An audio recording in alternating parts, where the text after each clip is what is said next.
আমরা বাড়িতে একই রকমের রান্না খেয়ে খেয়ে মাঝে মাঝে বিরক্ত হয়ে যাই। তাই আজ আপনাদের সাথে শেয়ার করব ধাবা স্টাইলের একটি চিকেন রেসিপি। তাহলে চলুন তাড়াতাড়ি করে রেসিপিটা দেখে নেওয়া যাক।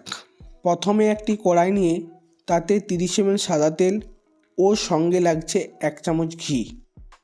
এবার তেল ও ঘিটা গরম হয়ে গেলে ওতে 4টা লং, 3টে এলাচ, হাফ চা চামচ জিরে, 3 টুকরো দারচিনি, 4টা গোলমরিচ ও 2টো শুকনো লঙ্কা দিয়ে 1 মিনিট একটু নাড়াচাড়া করে নিয়ে কেটে রাখা পেঁয়াজ ও লঙ্কাগুলো দিয়ে দিচ্ছি।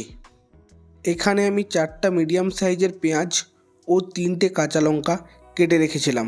যখন দেখবেন পেঁয়াজটা এইরকম গোল্ডেন ব্রাউন কালার চলে এসেছে, তখন 1 চামচ আদা রসুনের পেস্ট দিয়ে 2 থেকে 3 মিনিট ধরে ভেজে নিতে হবে।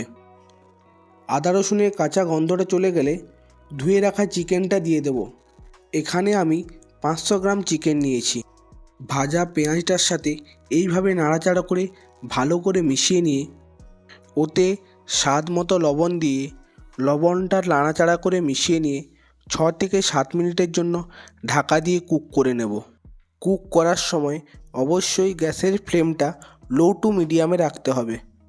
6 থেকে 7 মিনিট পর দেখবেন চিকেন থেকে জলটা খুব ভালোভাবে ছেড়ে দিয়েছে। এবার ওতে 1 চা চামচ জিরে গুঁড়ো, 1 চা চামচ হলুদ গুঁড়ো, হাফ চা চামচ ধনে গুঁড়ো ও কালারের জন্য 1 চা চামচ কাশ্মীরি লঙ্কার গুঁড়ো দিয়ে 2 থেকে 3 মিনিট ধরে ভালো করে কষিয়ে নেব।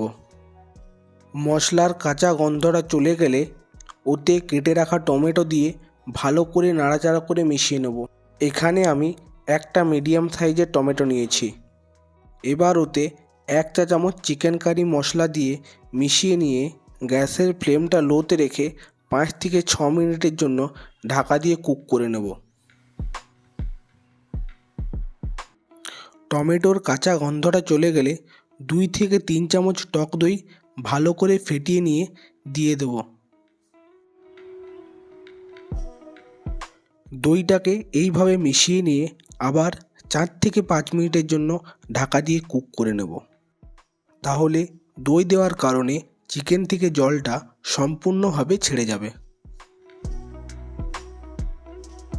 দেখুন চিকেন থেকে পুরো জলটা ছেড়ে গেছে।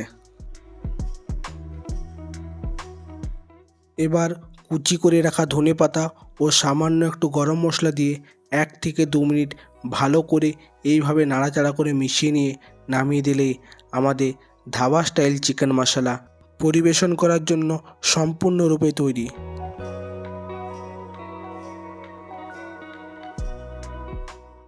এই রেসিপিটি আপনাদের ভালো লেগে থাকলে অবশ্যই লাইক, শেয়ার ও সাবস্ক্রাইব করে দেবেন।